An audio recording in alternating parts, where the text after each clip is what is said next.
follow, subscribe, share dan like it ya, jangan lupa di subscribe ya. Umat Islam memimpin 13 abad lebih, 1315 tahun. Tidak ada genosida yang dilakukan umat Islam terhadap kaum minoritas yang kafir. Tidak ada perang dunia, tidak ada. Justru damai sejahtera dunia. Tidak terorisme, tidak ada. Namun ketika Barat memimpin dunia, mulai terjadi distorsi, bukan nilai-nilai akidah lagi, tapi nilai-nilai kemanusiaan. Ya, pada saat itulah umat manusia memasuki periode yang ketiga, periode kematian. Sehat, sakit, mati. Disebut periode kematian karena pada saat itu loyalitas manusia bergeser kepada benda, bukan hanya kekuasaan. Sehingga tolak ukur yang beredar di tengah-tengah masyarakat, seseorang dihormati, seseorang dimuliakan karena kekayaannya. Ada ustadz datang, yang satu pakai Mercy atau pakai Velfire, Alphard, yang satu pakai motor. Motornya cicilan, belum lunas, tapi ustadz nggak nyicil ya. Ya, cicilannya ke koperasi, bukan ke leasing ya. Mana yang dihormati lebih dulu? Ustadz yang datang pakai Velfire apa ustadz yang datang pakai motor? Nah, itu nilai-nilai yang beredar di tengah masyarakat saat itu, di periode kematian. Umat Islam sudah dijangkiti oleh virus Wuhan. Sebelumnya Wuhan, sekarang hedonis materialis. Bahkan mereka cenderung berkuasa. Dalam orientasi hidup umat Islam, kekuasaan itu identik dengan kekayaan. Maka umat Islam berlomba-lomba berkuasa, karena di balik kekuasaan ada kekayaan. Dan ini yang terjadi pada periode kematian. Periode ini adalah periode kita hari ini, Bapak Ibu yang dirahmati Allah. Kita ada periode kematian umat Islam.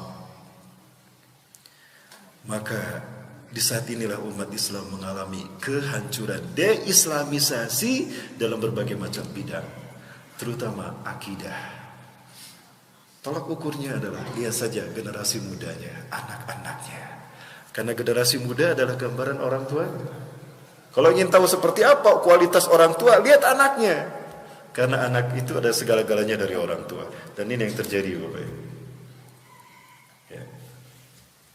Seringkali kami mendapati anak-anak yang mereka bangga merokok di hadapan umum.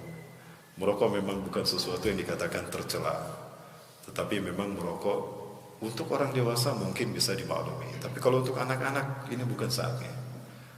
Maka kejatuhan nilai dari tatanan sosial umat Islam di muka umum adalah ketika mereka melakukan sesuatu yang mungkin tabu. Ini artinya hilangnya nilai-nilai rasa malu di dalam Islam. Padahal malu adalah tanda yang paling kecil dari keimanan seseorang. Dan coba kita lihat anak-anak muda kita. Ya, sekali lagi saya tidak mengatakan merokok itu buruk, tidak. Tapi saya tidak merokok. Saya mengharamkan rokok bagi saya sendiri. Ya, betapapun demikian bukan berarti perokok ini buruk sekali lagi. Ya. Ada kok perokok yang masuk surga. Apalagi mereka punya dalilnya.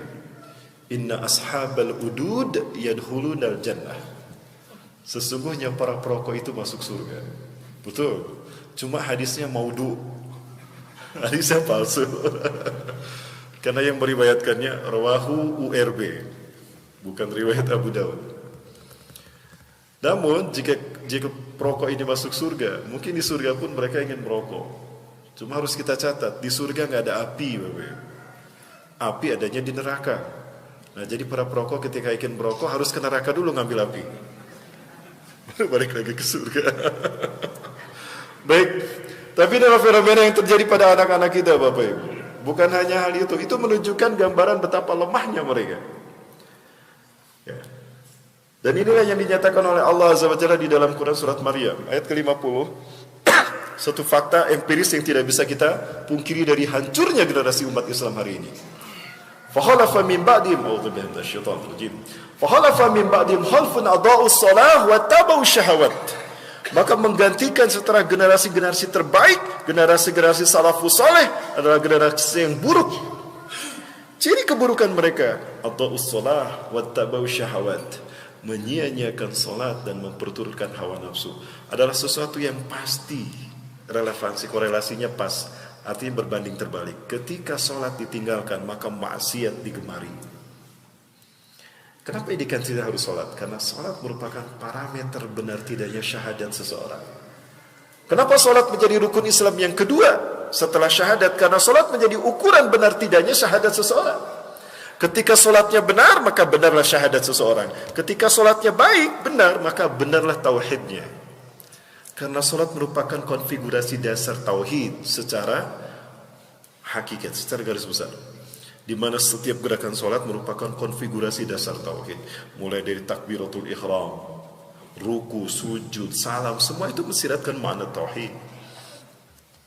Dan salat merupakan ukuran benar tidaknya tauhid seseorang secara individual. Adapun ukuran tauhid manusia secara umum adalah ibadah haji dan umrah. Itu ukuran ibadah tauhid manusia, parameter tauhid manusia secara komunal. Nah, musuh-musuh Islam ingin menghancurkan tauhid kita. Dengan pandemi COVID-19 mereka berhasil menghancurkan tauhid kita. Bukan hanya tauhid rububiyah kita saja yang hilang. Takut orang sama virus yang enggak mereka lihat, sementara sama Allah mereka tidak takut. Sehingga masjid mereka tinggalkan, mall lebih mereka pilih ketimbang masjid. Betul? Takutnya mereka kehilangan dunia, tapi tidak takut mereka kehilangan tauhid. Lihat saja, gara-gara pandemi masjid kosong. Ibadah haji, ibadah umrah pun ditutup. Kami dapat informasi sampai bulan Maret nanti ibadah umrah ditutup sampai ibadah haji lagi. Ya, ini sesuatu yang kami tidak setuju dengan kebijakan Arab Saudi. Ya, kalah kita sama COVID-19. Padahal rumah masjid ini rumah Allah, Bapak Ibu. Dan kita datang ke masjid ini setelah kita dalam bertoharoh terlebih dahulu kan. Kita membersihkan diri. Apalagi tanah suci, Bapak Ibu. Mekah, kenapa ditanahkan tanah haram? Karena lurus dengan arus Allah. Di dalam kitab Ar-Ra'isil Majalis, Syekh As-Sa'dabi rahimahullah menukilkan satu hadis qudsi di mana Allah berfirman kepada Nabi Adam. Ini perintah pertama kali Allah kepada Nabi Adam AS. Atau ada di dalam kitab Atas Tarikhil Anbiya wal Mursalin karya Syekh Syamil bin Abdullah Al-Maghluz hafizahullah. Ya Adam, ini ladaya baitun bi bakatal mubarakah allati yusawi arsyihada, allati tusawi arsyihada. Hei Adam, aku punya satu rumah di tanah yang aku berkahi Bakkah. Lurus Ka'bahku itu dengan arsku. Jadi kenapa kita solat menghadap kepada ars Allah? Menghadap ke Ka'bah. Karena Ka'bah lurus dengan ars Allah menurut hadis qudsi ini. Berangkat dari hadis qudsi ini. Artinya, sucinya ars Allah hadir di tanah Mekah, di Masjidil Haram. Maka ditanahkan al-haram. Haram kita mengotorinya dengan kata-kata kotor. Haram kita mengotori kesuciannya dengan perbuatan dosa dan maksiat. Maka sholat di sana 100.000 kali lebih baik daripada sholat dimanapun. Karena langsung pada porosnya. Saya butuh 2 jam untuk membahas filosofi sholat, ibadah haji dan rukun Islam. Kaitannya dengan bencana alam. Bencana alam akan terjadi, kata Rasulullah, kiamat akan terjadi ketika masjid-masjid kosong dan banyak gempa bumi di mana-mana. Apakah hubungan masjid kosong dengan gempa bumi? Ada. Terkait dengan energi tauhid umat manusia. Nah, tapi saya butuh 2 jam Bapak Ibu untuk membahas tentang energi tauhid ini. Bagaimana kita bisa memahaminya dengan kaitan sholat dan ibadah haji. Banyak mereka yang baik, banyak mereka yang ahli. Tidak kurang kita profesor-profesor yang pakar dalam bidang-bidang mereka masing-masing. Dunia pendidikan, hukum, politik, ekonomi dan sebagainya. Tapi mereka tidak punya akses untuk memimpin dan mensejahterakan bangsa, memuliakan bangsa. Tapi kalangan yang buruk yang muncul memimpin dunia. Itu tanda kiamat telah dekat. Antur fa'al asrar wa tudu al akhyar. Orang-orang buruk memimpin dunia dan disingkirkannya orang-orang baik pilihan umat. Hari ini kita bisa saksikan penjara lebih baik daripada di luar penjara. Orang-orang mulia ada di penjara. Di luar penjara adalah mereka yang buruk. Betul tidak Bapak Ibu? Sekarang penjara makin lama makin besar, masjid makin lama makin kecil. Bahkan bahaya, masjid dipenuhi oleh orang-orang yang ahli maksiat. Karena yang mereka cari bukan surga, yang mereka cari adalah dunia. Ada tidak sedikit masjid yang dipegang oleh para preman, Bapak Ibu. Bahkan pada akhirnya kiblat kita yang pertama, Masjidil Aqsa, menjadi satu-satunya masjid bersejarah terbesar di dunia yang DKM-nya orang Yahudi. Kami lihat Yahudi, Pak, yang menjaga Masjidil Aqsa, yang mengatur siapa yang harus sholat di sana. Cuma imamnya dari umat Islam, kan mereka tidak sholat. Andaikan mereka sholat, mungkin mereka jadi imamnya. Ini nasib kita pada akhirnya, Bapak Ibu sekalian. Pada akhirnya seperti inilah yang terjadi. Laki-laki menikah dengan laki-laki, perempuan menikah dengan perempuan. Nah, inilah fase kematian. Matinya nilai-nilai kemanusiaan. Manusia memangsa manusia. Pembunuhan nyaris terjadi di mana-mana. Al-Haraj, kata Rasulullah. Jadi kiamat yang kedua, antukhzanal amal, antuqbahal qaul wa tuhzanal amal. Ingatlah dari tanda kiamat akan terjadi, perkataan buruk muncul di mana-mana.